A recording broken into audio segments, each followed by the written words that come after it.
Começando a sair um projeto de testador de válvula. E aí, moçada, beleza? Ainda está muito longe de ficar pronto, mas eu já posso compartilhar esse circuito que é o de filamento. Bom, o que temos aqui?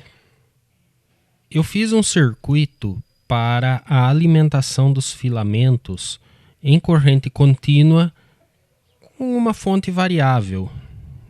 E por quê? Porque eu estou pensando no seguinte: desenvolver um pequeno kit de teste de válvula que tenha um custo reduzido. Pensando nesse sentido, o transformador é um grande vilão. Porque é mais comum nos testes de válvula nós termos um transformador com diversos tapes de saída, com a maior gama possível de tensões de filamento que encontramos. É perfeitamente possível construir um transformador assim, só que ele tem um custo relativamente elevado por conta desse monte de saídas. E como é fácil construirmos coisas com eletrônica, principalmente em tempos atuais, onde existe praticamente circuito integrado para tudo, eu pensei em fazer algo com um transformador muito mais simples e agregar alguma eletrônica e um mínimo de proteção para os testes. Veja bem, não tome esses valores como valores finais de um projeto. Eu ainda estou trabalhando em cima disso. O próximo passo agora será sair do protoboard e montar em uma placa padrão e ver se a coisa funciona a contento, inclusive com os dissipadores de calor e os 2 potenciômetros para ajuste de tensão. A ideia é a seguinte: aproveitar um LM317, que eu inclusive já fiz um vídeo mostrando algumas possibilidades dentro de infinitas que tem com ele, e montei essa fonte com corrente razoavelmente alta, ajuste de tensão e proteção contra a sobrecorrente. Isso especificamente interessante para os filamentos que podem ter uma corrente muito alta inicial e a gente não quer estragar uma válvula no teste. Um outro motivo para usar uma fonte de corrente contínua é que nós temos válvulas de aquecimento direto e eu gostaria de ter um teste mais preciso, mais tranquilo com essas peças. Então, alimentar diretamente com o transformador em corrente alternada não será interessante nesse caso. Então eu pensei em um circuito assim: o transformador de 24 volts, 3 amperes de capacidade máxima de corrente. No caso do meu teste, estou testando com um de 2 amperes, mas a ideia final é que seja de 3 amperes. Um retificador de onda completa, sendo 24 vezes a raiz quadrada de 2, nós temos 33, 34 volts de tensão de pico nos capacitores. Então, um capacitor com a fonte negativa e o outro com a fonte positiva. A fonte negativa a gente já vai falar sobre ela. E aí nós temos aqui, no circuito do LM317, 3 coisas acontecendo. Nós temos o regulador aqui, trabalhando como um regulador de tensão, só que com 2 potenciômetros. Um para ajuste grosso da tensão de 5K, conforme o fabricante desse CI sugere, e o outro de 470 ohms, aproximadamente aí 10% de 5K, para chegar exatamente no valor desejado. ter ou não esse potenciômetro de ajuste fino vai a critério do projetista. Temos depois o circuito formado por esse resistor aqui, R1, e o transistor PNP de potência, que no projeto está um TIP 2955, mas que na verdade eu acabei usando um MJ 15006, porque era a peça que eu tinha aqui para testar. A função desse transistor é desviar a corrente mais alta do LM317. Quando a corrente começa a subir muito, esse resistor começa a ter uma queda de tensão importante, ultrapassa os 0,7 volts, e o transistor Q1 começa a conduzir e drena parte da corrente por ele. Assim, o LM317 não ultrapassa o seu limite, mas a fonte consegue fornecer mais do que 1,5 ampere, que é clássico desse CI, se for o LM317T. Depois, eu ainda montei um circuito limitador de corrente, que é formado principalmente por esse dreno com um transistor NPN de baixa potência. Aqui é um BC337, BC338, alguma coisa nesse sentido. Quando o circuito que está atrás dele fornecer tensão e corrente suficiente na base, ele vai colocar o potenciômetro em curto, levando a tensão de saída muito próximo de zero, não deixando assim um excesso de corrente. Esse dreno, né, esse desvio proporcionado pelo Q2 é feito pelo Q3, BC327 ou qualquer transistor PNP de sinal, que eu aproveitei a tensão do mesmo R1 aqui, do mesmo resistor de polarização e resistor de shunt, ou shunt, como você queira, escreve assim. O mesmo resistor que proporciona o desvio de corrente do transistor de cima, que também é PNP, ele polariza esse transistor de baixo. Só que tem uma rede de resistores para determinar um valor de corrente máxima, que nesse caso está em torno de 3,5 amperes. Um pouco mais, um pouco menos, em torno disso. Quando passa 3,5 amperes nesse resistor de 18 ohms, eu provoco uma queda de tensão de 0,7 volts nesse transistor. Ele começa a conduzir e faz o transistor de dreno conduzir também. Quer dizer, esse transistor PNP leva a tensão positiva para a base desse transistor NPN. E ele começa a conduzir e derruba a tensão do circuito. Então funciona assim: se a corrente subir demais, esse transistor começa a conduzir e faz esse conduzir e derruba a tensão do circuito, não deixando a corrente subir mais ainda, porque aí a tensão está caindo. E há o caso das válvulas com tensão mais alta, e eu pensando nelas, porque esse circuito aqui vai até seus 30 e poucos volts por conta do LM317, é o limite dele.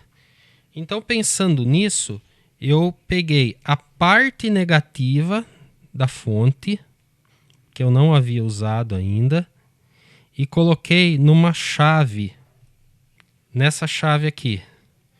Quando essa chave está virada para zero, a fonte funciona normalmente e vai de 0 a 30 volts aí na saída.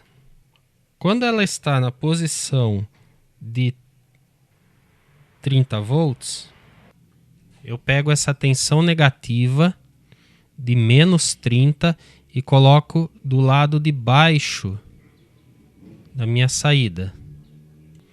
Dessa maneira eu vou ter embaixo menos 30 fixo e em cima o ajuste que vai de 0 a 30. Portanto, se aqui em cima o ajuste estiver em 14 volts, em mais 14, eu vou ter aqui tensão para alimentar um filamento de 30 mais 14, 44 volts. Não é subtração ou não é uma soma de números, não é mais 14 menos 30, não é isso. Eu tenho um potencial de menos 30 de um lado, com potencial de mais 14 do outro lado. A distância entre 14 e menos 30 dá 44, certo? Eu não estou falando de 0 volt, eu estou falando de menos 30 agora. E aí, do ponto de vista do LM317, ele pensa que está regulando só 14, mas na verdade ele está regulando 14 com 30, que eu tenho um resultado de tensão superior. Eu posso, nesse caso, no global, eu consigo atingir até 60 volts na saída. Com a chave na posição 0, eu regulo de 0 a 30. Com a posição 30, eu tenho a regulagem de 30 a 60. Portanto, eu tenho duas alternativas aí de valor até para válvulas de tensão mais alta. Se você não quiser essa etapa, porque de verdade não é comum válvulas de tensão de filamento tão alto, existem, nós encontramos até nos rádios aqueles de rabo quente, né, onde todos os filamentos são ligados em série e vai direto na tomada. Não quer dizer que isso seja um rádio de rabo quente, tá? Tem uma história atrás disso. O cordão do rádio esquenta, mas virou meio que uma tradição falar que filamentos ligados em série direto na rede é rabo quente. É uma meia verdade.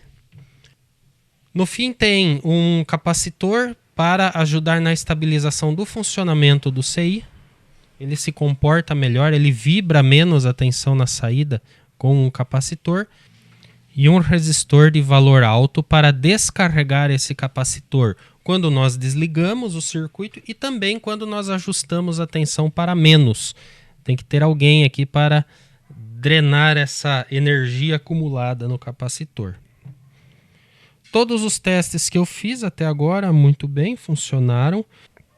Não sei se eu terei que trocar algum valor de componente, principalmente resistores. Então não assuma isso como um valor final de projeto, se você pretende montar uma fonte assim. Algumas coisas que dá para fazer se você quiser aproveitar essa ideia para fazer uma outra fonte para outra coisa, até para filamentos.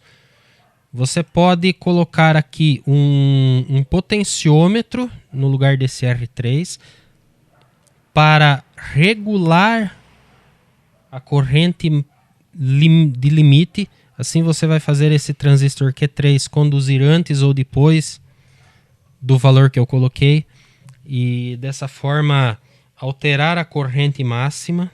Eu achei melhor deixar fixo porque eu estou pensando na simplicidade. Isso aqui já ficou um tanto quanto complexo, certo? Você pode pensar em não assumir esse circuito de menos 30 volts e assim você terá ajustes aí bastante confortáveis de 0 a 30. Válvulas com 25 volts de filamento podem ser alimentadas tranquilamente aqui.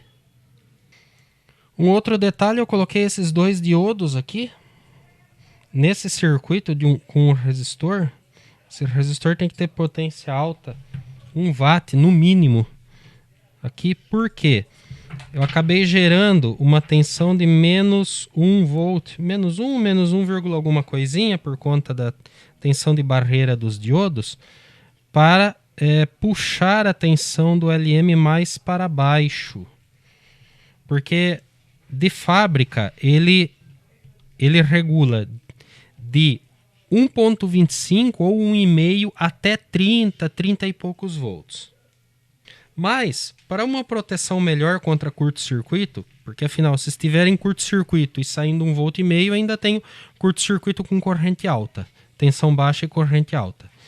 Então eu coloquei esses componentes aqui para gerar uma tensão de menos aproximadamente menos 1 volt, principalmente para quando o circuito de proteção de corrente entrar em ação, esse transistor consegue drenar tudo aqui e leva a tensão de saída do circuito integrado para 0 volt.